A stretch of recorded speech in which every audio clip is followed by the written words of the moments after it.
Hello, welcome back to Music Theory Logic. My name's Andrew, and today is going to be another music theory breakdown. Today we're going to look at the hit record that's been on top of Spotify charts every time I check, Driver's License by Olivia Rodrigo. Let's go ahead into the logic session. Here we are in my recreation of Driver's License. If you haven't seen this before, I'm not going to play the original song. I'm going to play my instrumental recreation.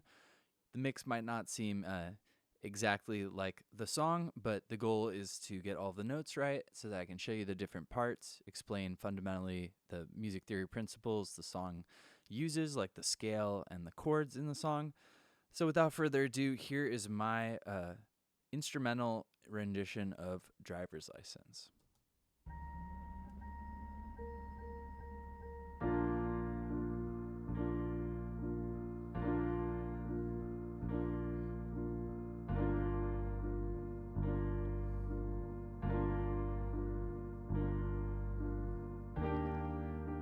That cool sound effect. Fun making this.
Cool. Hopefully you enjoyed that. It's a really mellow instrumental. I love how it builds throughout the song, so that's a huge part of the song. It really ties into the lyrics.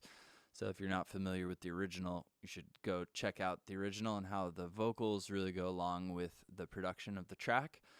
So let's go ahead and look at our scale before we get much further. This song is in the key of B flat major. B flat major has B flat, C, D, E flat, F, G, A, and B flat. That gives us two flats, E flat and the one B flat. The main chords we need in the song are a 1 chord that's in root position. This is technically a 6 chord, a minor 6 inverted. So if I moved the G down here, it would look like this chord, a root position chord. But that's the voicing that we find in the song. Then moving on, I think this should be in time. This chord is an E flat major chord. That's a 4. Finally, up here, this is an F major chord. That's our 5 chord in B flat. And finally, we're back to the 1 chord. So there's basically 4 different chords I've showed here. The 1 chord, the minor 6, the 4 chord, and the 5 chord.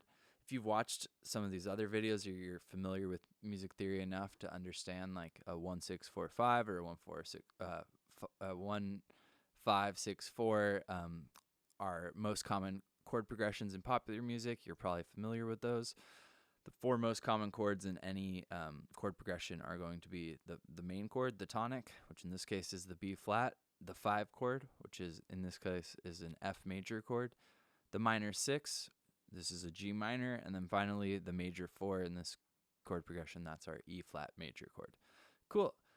Let's go back here through parts. So there's quite a few different sections of the song. I'm going to try to keep this as concise as possible. Luckily, we have multiple instruments happening. I have this epic cloud formation pad that is doing a lot of filtering. The filters opening up throughout the song. That makes this point, the bridge, feel really epic. And it sounds to me like the original song has a similar voice going on. So we're going to look mainly at the piano, since that is our prominent instrument. I'll show them all. Cool. So it starts out really just steady on that 1 chord, this B flat in root position. Play that. So here's our B flat chord. We're literally just going to go to our G minor chord after this.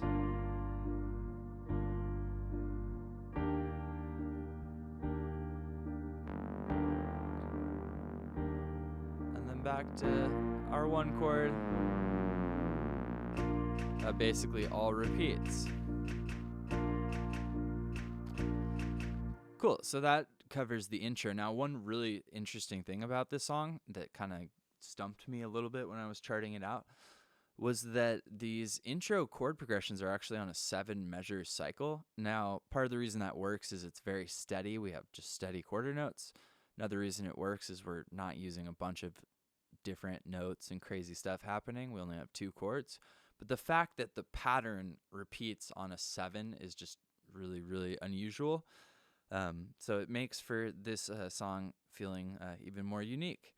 So that all repeats. I'll go through the full piano part. So our pre-chorus / chorus section, if you want to combine, these two. I guess she kind of sings the chorus over verse 2. Anyway, doesn't matter what we call the sections. The next section of piano playing has development. Instead of those quarter note chords, we get an arpeggio. This is going F, B flat, D, B flat, an added note, the 4, E flat, back to B flat, then D, then B flat. This pattern basically repeats. I'm going to call that an arpeggio of a B flat major chord. This note technically isn't in it. If we wanted to add that, we could call it an arpeggio of a B flat major chord with a suspended 4th harmony. But we can kind of consider that an additional note. So it's all B flat. And then we come down to the 5 chord. This is the first time we've heard this note in the song as the root. Really cool. And then in this moment, that harmony is a minor 3rd. That's D and F. That would be like a minor 3 chord. The F and C, that's its 5th. Only 2 notes, so not really a full chord. But we do 2 measures of, again, the B flat major, then we can call this a 5, 2 more measures of the same thing, back to the same 5, only the bass line has a similar motion to the B flat major chord, so there's development. Then finally, we get this ending of our pre-chorus, I'll call it. It's a walking down chord progression. It's going G minor in root position, F major in root position, B flat, the 1 chord, in first inversion. So D is on the bass. Then finally, this looks like a 5 chord again in second inversion, C on the top. And then back to our G minor chord. The second time, we do a slightly different chord progression. We stay on the G minor, then we do an F, then down to the 1 chord, the B flat. So that's 6, 5, 1. Always works as a cool ending to a section. Let's watch and listen to that.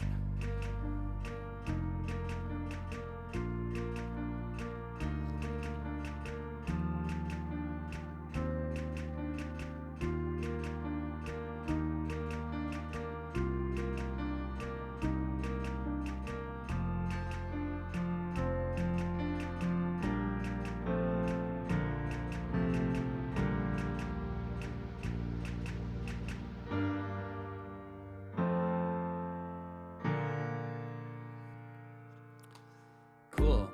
That's basically right before what happens is basically a repetition of the first section. The only difference being we get the drums that come in. She's kind of singing a chorus line over this, so that's why I'm kind of calling it the chorus, but we'll just say the section that comes after the piano on its own.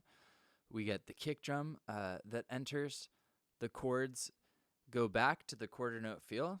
That's slightly different. We speed up the harmonic motion, so we're still doing the 1 chord, the 6 chord, the 1 chord, back to not the 6th chord. That's D, A, and C. That's like a D minor 7th.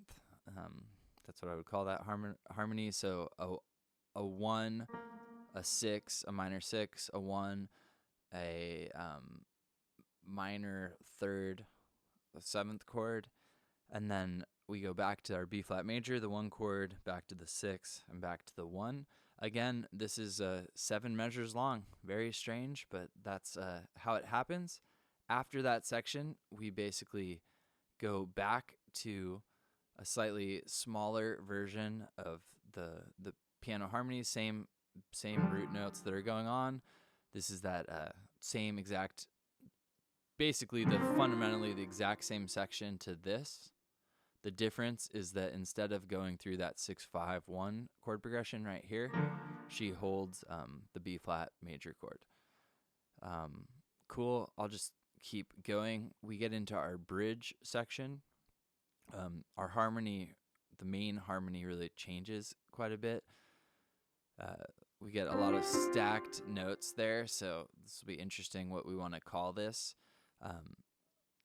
These 2 notes are a 5th, so, and in B flat that's a 2 harmony of the 5th, but then we also have D and F, so this is really like a block chord. We could call it like a C5, add 2 and 4. What else could we call this? We could define it as a G suspended 4th, 7th. Anyway, it's a really interesting chord. It feels really cool when this happens. We also get the halftime drums that come in, and the pads are bigger. Notice that this motion in the bridge is really similar to the beginning of the song and the verse. Steady quarter notes, so that consistency really goes a long way to matching this up. After that, we get the notes C, D, and F. I'd called this a minor 7th before. So maybe we're doing some version of a 6 chord down to that 3 chord, which is a minor 7th. That basically repeats a full time. Now this section is on basically 6 measures long and then 6 measures long, so 12, plus another 4 at the end of the first chord. So that whole section becomes 16 measures, which is good. That's what we expect. 16 measures and 8 measures are the most common sections in popular songs. And then finally we get an outro. The outro has the same chords that we found before, basically that one chord, the minor 6, that 4 chord major, and then the 5 chord, so 1, 6, 4, 5. Very, very standard chord progression. This is in a steady 4, together 8, and then finally we land on a B flat major. I'll play the verse so we can look at the piano while that happens.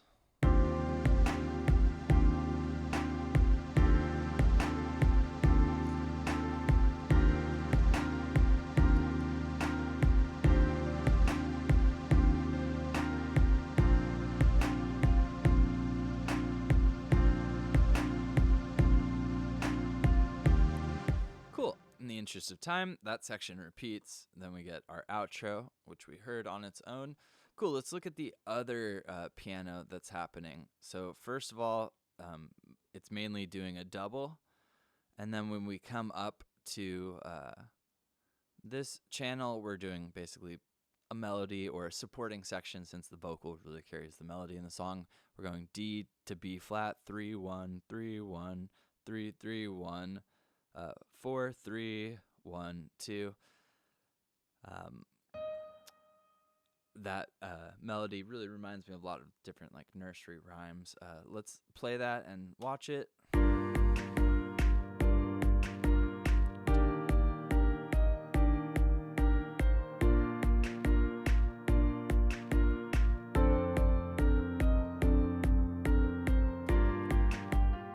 At this part, we're basically doing an arpeggio of a minor 7th on the 6th harmony, which we find in the chords.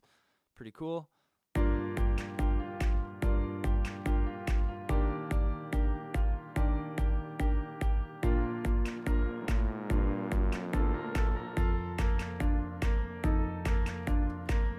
that little ending goes 5 F up to the 1 note, and then 1 7 1 7, a little trill.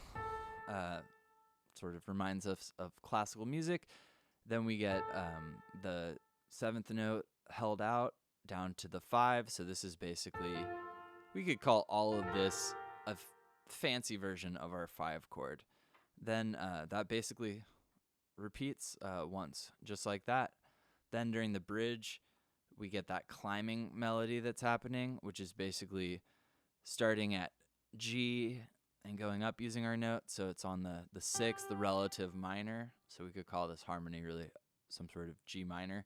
We're going G, A, B flat, up to C, D, C. And then we do a run down. We do the same thing, G, A, B flat, C, D, and one last time.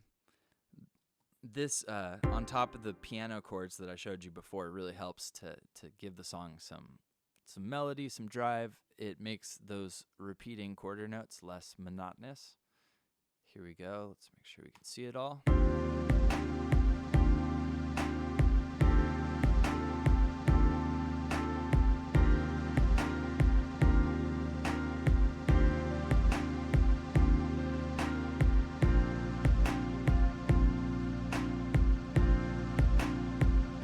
This basically repeats.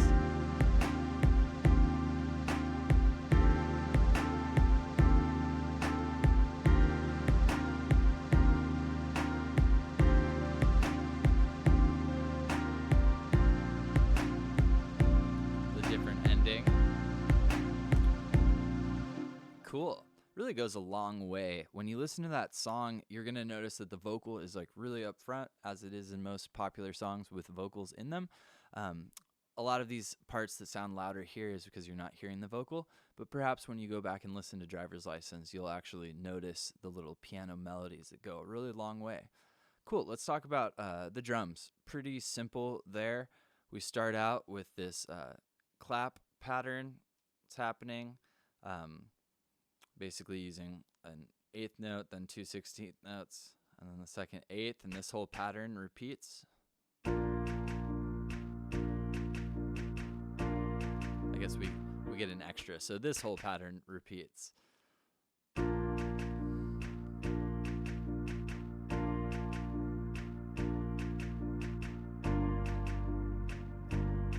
Now this basically happens for quite a while in the mix, all the way until we get to basically our chorus section. Let me make sure I didn't mess that up. Where we basically get our kick drum comes in, doing 8th notes, eighth note kick. That is, if we're calling our quarter note, 71.9 beats per minute. We could double that up, and then they would be quarter notes at like 144, 149.8, something like that. But instead, they're eighth notes at this tempo. Basically, those come in with a cymbal on the same pattern. Our clap changes. We go to what's actually a reggaeton backbeat. I'll link to my text below, but in my textbook, I call this backbeat reggaeton backbeat. It's very common in that style of music, that and dancehall. Let's watch those drums.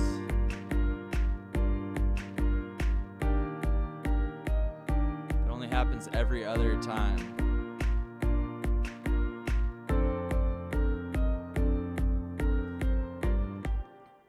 Cool. So where the snare rhythm happens every other time, halfway through that or 6 measures forward, we go to having the snare every single time with a fill here.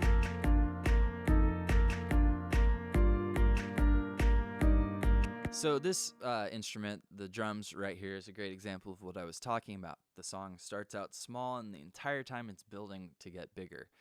Which is a really cool technique, especially when paired with a well-written vocal like this song has. So not only does the snare happen all of the time now, but the pattern every other, we get a 16th note added. This is reminiscent to the first thing that I showed you all the way back here. So a cool thing is we've actually heard that rhythm. So when we hear it later in the drums, it's like we're prepared, we're ready to hear that because we heard it before, and it makes it feel like the drums are connected. They're not just like independent sections that sound good. Cool. Finally, with the drums, with the last section that has drums, it cuts to a halftime beat, or I guess not really halftime. It's standard. The snare's on beat 2 and 4, but because we had been doing the reggaeton backbeat on the dotted eighth and the other eighth, so 2 in this space, it feels like halftime. Then finally we have some syncopation on the kick drum. Syncopation means instead of being on like the downbeats like we were before, 1 2 3 4, or 1 and 2 and 3 and 4 and very pounding, now we're doing some syncopation. These are known as dotted eighth notes, so a dotted eighth into a 16th tied to an 8th, 16th plus an 8th is a dotted 8th. Cool. Let's hear and watch those drums.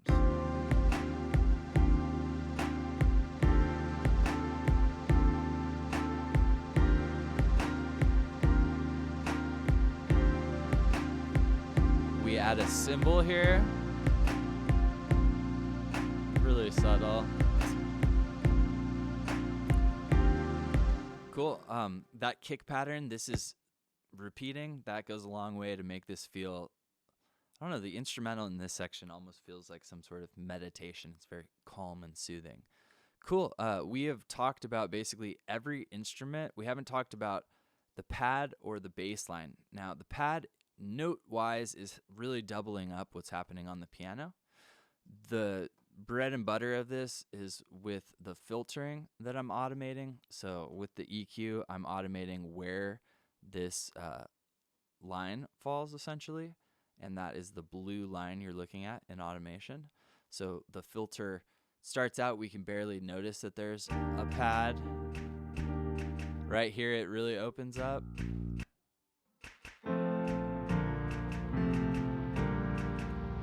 It's slightly bigger in the chorus or the next section.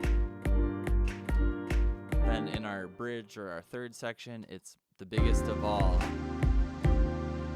purely by some automation. So we never have the filter fully open for this pad. It's a really noisy, epic, cloud sounding pad. So I'm just using the frequencies that we need or we want. Finally, I'm using this fingerstyle bass Logic MIDI instrument. And essentially, it's playing root notes of what we were doing before. I guess the only difference is that it's rhythm. It's doing some syncopation throughout. This works pretty well. So something that's like 6 16th notes long, otherwise known as like a dotted quarter note. and then an eighth note. That pattern repeats when we move our root notes. We are doing an interesting thing in the bass in that we are adding a note that we don't have in the piano. So when we hear the B flat chord with this E flat in the bass, it starts to sound like a harmony built on that E flat, since the B flat's in that chord.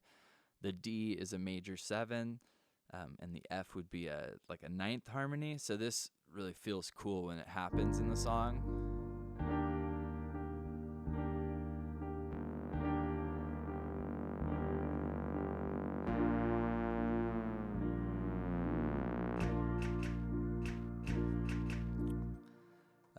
Cool.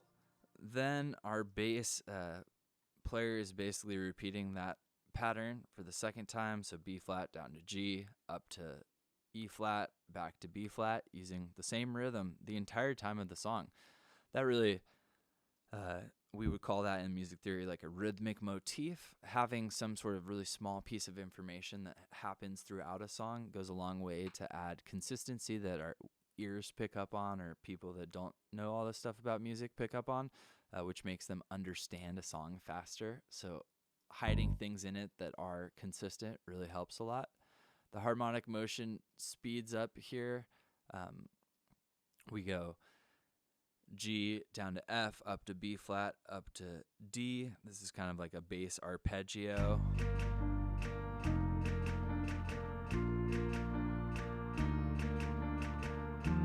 Of that G minor chord. Here's that 4, E flat. We got a C, an F, B flat. So the bass is just holding the B flat during that walk down. Now, this song really shows us a couple really cool things. One, if we have a really simple section, like in terms of steady quarter notes or repeating one chord, it allows us to do some irregular numbers of measures. And another thing, if we're repeating that one chord and we use notes from the scale in a bass line to move, this is going to make it sound like the whole chord is changing. That's a really cool technique. We haven't seen a single note in the whole song that's outside of our B flat major scale I showed you in the beginning. So all of these notes work in our scale. We've got the same rhythm. And because the other stuff's not changing, the bass has kind of the liberty to do that. It's really cool, I think.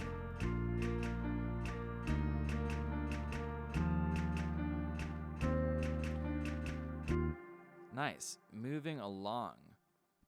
It basically repeats that pattern on half the speed. So G up to E flat, down to B flat, back to F. This makes us feel like it's a minor 6 chord, even though we're hearing that major 1 chord. The bass, or the note that all of the music is over, the lowest note, has so much power in terms of changing the entire feel of things if it's on a different note. It's true with chord inversions when that note's in the bass, or just adding a note not from the chord. It makes it almost feel like an entirely different chord. In our bridge, we're going between E flat and B flat, 4 to 1. Nothing too crazy note-wise there. Also not that crazy rhythm-wise. It's that same dotted quarter note and the eighth note happens the entire song. What is really cool is that the notes that the piano's playing don't necessarily just predict what the bass is going to do. The bass is in many ways doing the most sort of unique things in the verses of the song. It's really changing the way everything else feels. So I'll play this one more time to conclude. Hopefully this was helpful for you. Before I play it, you would help me out if you would subscribe to the channel. If these videos are helping you to make better music, I'd love to hear your stuff, and so would other people that watch this. So feel free to comment some links to your music below, or send me an email. Like I said earlier, my music theory textbook will be linked below, and I'll see you guys next time. I'll leave you with playing this instrumental one last time.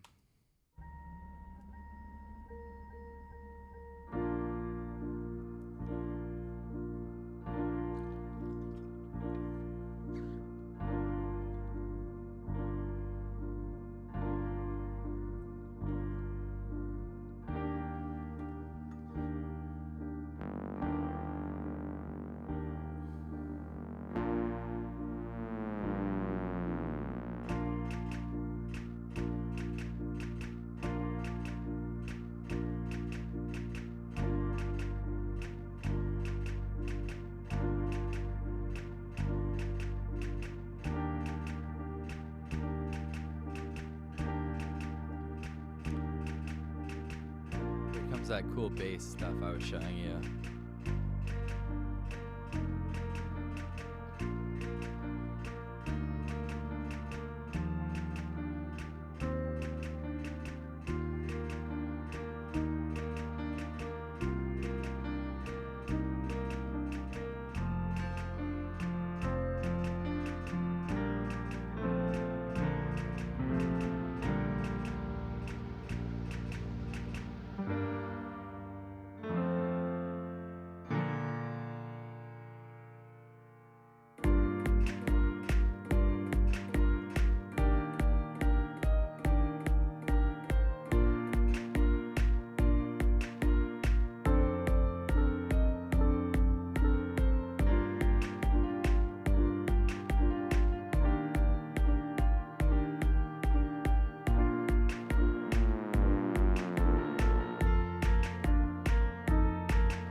Awesome. Cheers to music. I'll see you guys next time.